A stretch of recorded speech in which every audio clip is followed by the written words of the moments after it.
दोस्तों, एक दिन मेरे दोस्त ने मुझे फ़ोन करके कहा कि दवाई लेने के बाद भी उनकी मम्मी का बीपी बहुत ज़्यादा हाई है और नीचे नहीं आ रहा है।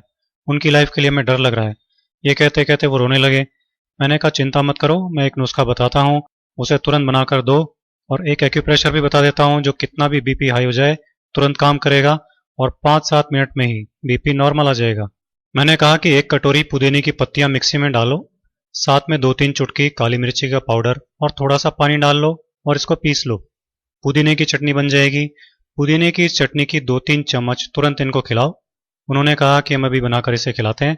फटाफट 2 मिनट में ही उन्होंने चटनी तैयार कर ली और तुरंत उनको खिला दी। 5-7 मिनट में ही उनका आराम आने लग गया। तब वो मुझसे कहने लगे कि पुदीने की चटनी कभी कभी हम खाते हैं, पर ये इतनी ज़बरदस्त दवा है हमको मालूम नहीं था। मैंने कहा कि ये घरेलू नुस्खे बहुत तेज़ी से काम करते हैं और बनाने और यूज़ करने में भी बहुत आसान होते हैं, लेकिन बस हमको इनके बारे में मालूम नहीं होता। नेचुरोपैथी और आयुर्वेद में इसको बहुत ऊंचा स्थान दिया गया है। अब आप ऐसा करना कि अभी तो हर 2 घंटे से एक एक चम्मच ये पुदीने की चटनी को खिलाना और फिर कल से दोनों टाइम खाना खाने के साथ इसे खिलाना। इससे बीपी नॉर्मल रहेगा, बढ़ेगा नहीं।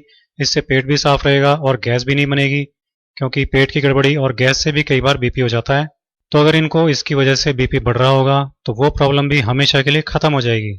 मैंने उनसे कहा कि ज़रा कपड़े सुखाने की 4 चिमटियां ले आइए ताकि हाई बीपी का एक्यूप्रेशर भी कर दें। वो चिमटियां ले आए। मैंने एक चिमटी उनके बाएं हाथ की बीच की उंगली में लगा दी और दूसरी चिमटी उसी हाथ की सबसे छोटी उंगली में लगा दी।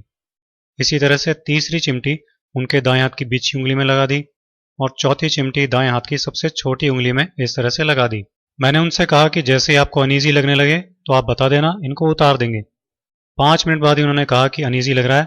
तब मैंने उन चिमटियों को उतार दिया और फिर बीपी नापा तो बीपी नॉर्मल था। सब लोग ये देखकर चकित रह गए। मैंने कहा कभी भी ऐसी बात हो तो इसे तुरंत कर डालना और इसे रोजाना दिन में एक बार इसी तरह से करना। बीपी हमेशा नॉर्मल बना रहेगा, जान का खतरा भी नहीं रहेगा। सबकी आंखों में आंसू थे, लेकिन वो खुशी के आंसू थे, क्योंकि उनकी माँ की जान अब खतरे से बाहर थी। तो दोस्तों, आप भी हाई बीपी के इस बेहद आसान इलाज को यूज कीजिए, अपनी लाइफ सेव कीजिए और लाइफ बढ़ाइए। दोस्तों,